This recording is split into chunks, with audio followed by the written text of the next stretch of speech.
morning, church family, and hopefully I can bring some encouraging words to you this morning from our breakfast table here, because we want to talk about John chapter 21 this morning. It's a very encouraging passage to me, and I wanted to share it with you.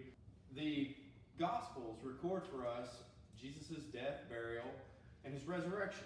And after his resurrection, he was presented to many people alive.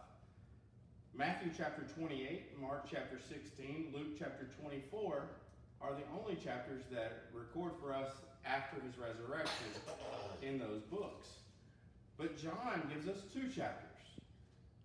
First one, chapter 20, tells us similar things about what happens after Jesus than the other Gospels. But chapter 21 is very interesting to me, and that's where we're going to find our encouragement this morning. At the beginning of chapter 21, they're by the Sea of Galilee, and Peter says, I'm going fishing. And when he says, I'm going fishing, the other disciples that are with him say, I want to go with you too. So they're fishing all night. And at morning, they see a man on the shoreline. And the man calls out to him, says, do you have any children? Do you have any food? And the guys who've been fishing all night, they say, no, we have nothing. Simply no. And he says, cast your nets on the other side of the boat. And they cast their nets on the right side of the boat, and they can't pull the nets back in. That there's so much fish, they can't get them back into the boat. And it says that the disciple that Jesus loved looks to Peter and says, is it the Lord? And Peter, Peter, he's real quick to say things and jump to conclusions. So he jumps out of the boat and swims to shore, because it's going to take a minute for the other fishermen to get the boat to shore. So as they're dragging, he's already there on the shoreline. But as they all come to shore, we find that there's some coals prepared, and that there's some fish and some bread. And Jesus says, come and eat breakfast. And then we get in verse 15 through 18, he asks Peter 3 times, he challenges him, he says, Peter, do you love me?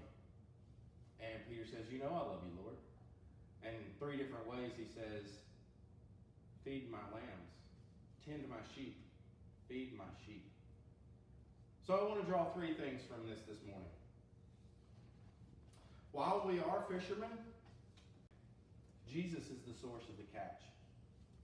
Sometimes we may feel defeated, like fishing all night and catching nothing. That's really frustrating. But all of a sudden, something amazing happens.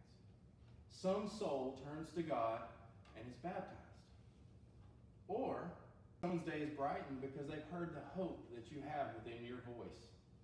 You've said something that shines a ray of hope to someone else, and they see Jesus through you.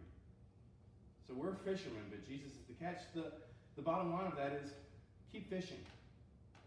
The second thing, he said, Simon, son of Jonah, do you love me?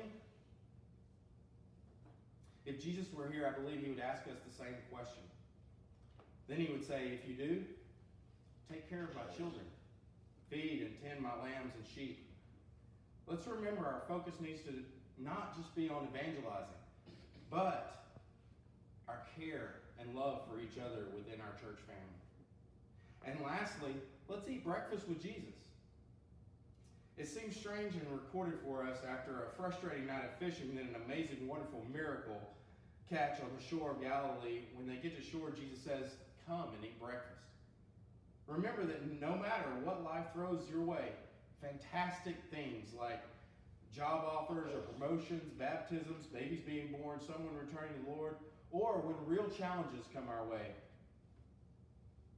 in life, hard times, loss of a loved one or loss of a job, sickness, near-death experiences, loneliness, sadness, disappointment, or even a pandemic.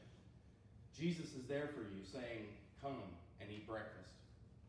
I get great comfort from that because in the midst of any high or low life gives us, Jesus is there with his calming voice. He prepared a table for us, and he says, come and eat breakfast. I hope these words have been encouraging to you this morning.